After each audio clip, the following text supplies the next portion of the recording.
While Galileo's telescope allowed us to take an outward voyage, another innovation here in the Dutch town of Delft would lead us on an inward journey of discovery.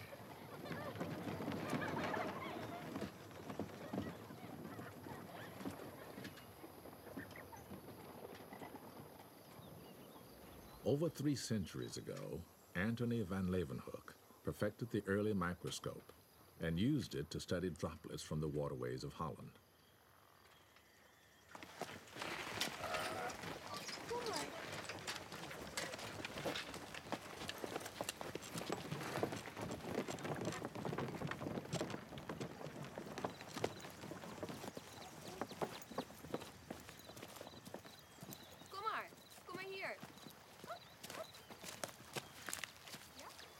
As students today make their own discoveries, imagine the moment when Van Leeuwenhoek peered through his more powerful instrument and discovered a living kingdom in a drop of water.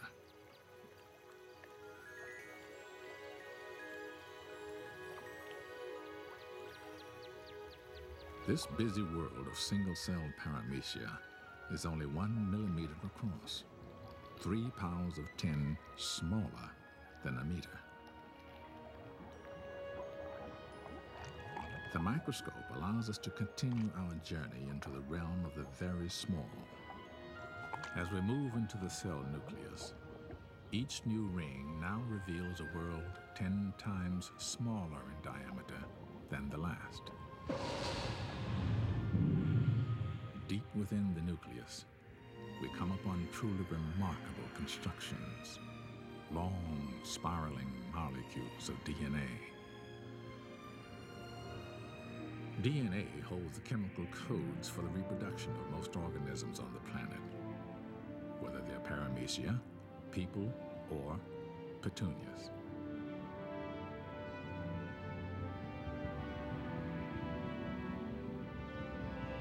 Voyaging on, we see that molecules are made of even smaller parts called atoms.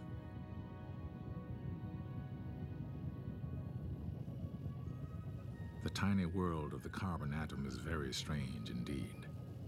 Its 6 electrons seem to swarm everywhere at once. Now our voyage takes us through a void that appears as vast as the space between the stars. Ahead lies the atomic nucleus, so fantastically small that if the whole atom were the size of this theater, its nucleus would be like a speck of dust. Yet the nucleus contains almost all of the atom's mass, packed into particles called protons and neutrons.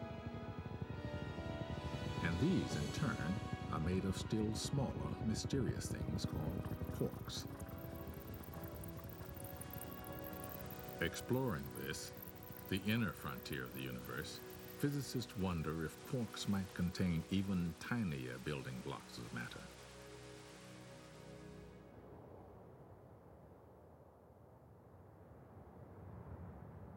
Scientists are investigating this mystery in an underground tunnel near Chicago, home of the giant Fermi-Lab particle accelerator, designed to create conditions like those that existed just after the birth of our universe.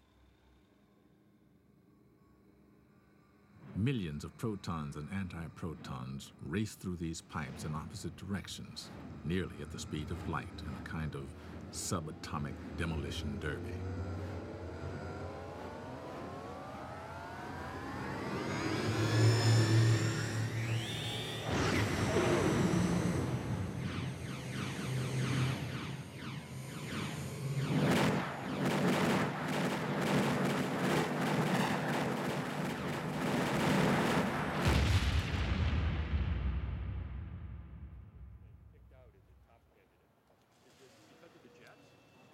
Now, our cosmic voyage enters another dimension, the dimension of time, where knowledge is much less certain. Studying traces of quarks from these collisions, physicists try to learn what our universe was like when it began after the explosion known as the Big Bang. One of them outlines the theory. Welcome to Fermilab. Today, astronomers see the universe expanding. Imagine running the expansion backwards.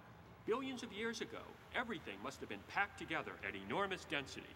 It seems incredible, but we think that the matter making up everything we see in the universe today, everything, the buildings, trees, people, planets, stars out to the most distant galaxies, was once crammed together into a volume smaller than this.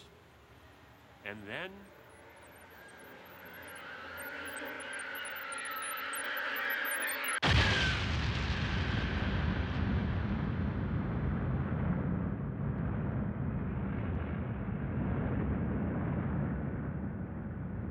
space itself exploded in a burst of radiant energy. In those first dazzling moments, the newborn universe began to expand and cool. Quarks combined into protons and neutrons, which later attracted electrons to form atoms, and the vast fog lifted.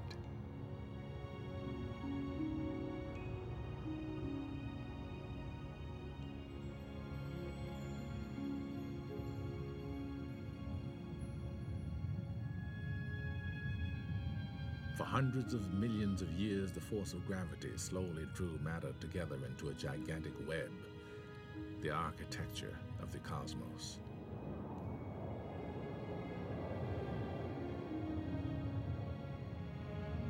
Two billion years passed.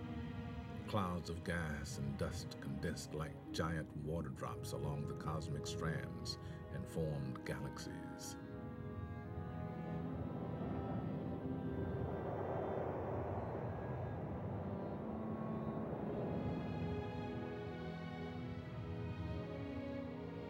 Where the great ridges of matter crossed, galaxies came together in clusters.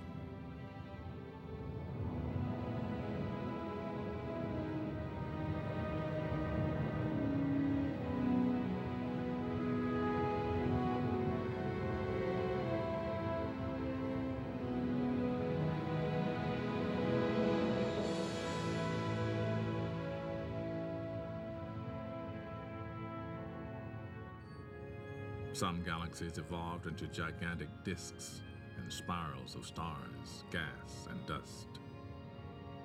Neighboring galaxies, trapped by their mutual gravity, draw together in a fantastic collision. In real time, it would last 1 billion years.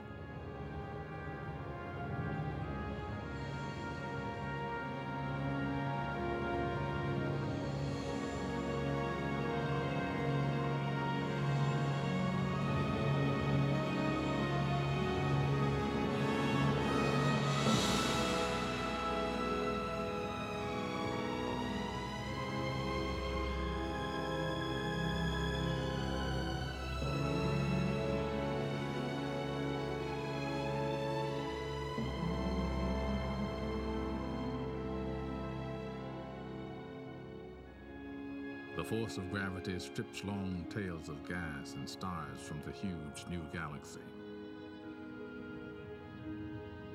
And yet stars almost never collide. So vast are the distances between them.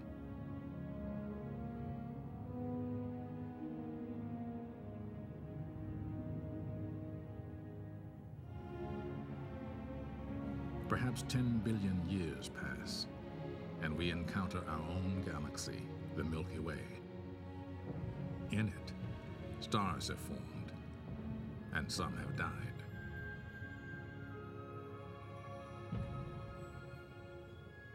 Stars are nuclear furnaces. They shine until they use up their fuel. Massive stars end explosively.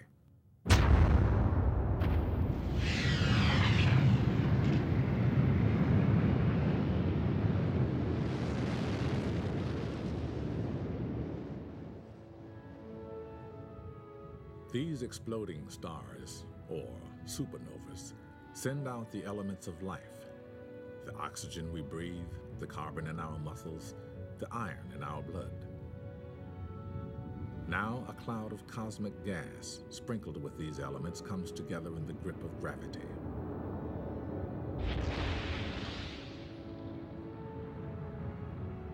A new star, our sun, ignites. Around it, planets form. In their infancy, over 4 billion years ago, our Earth and Moon were bombarded constantly by cosmic dust, asteroids, and comets.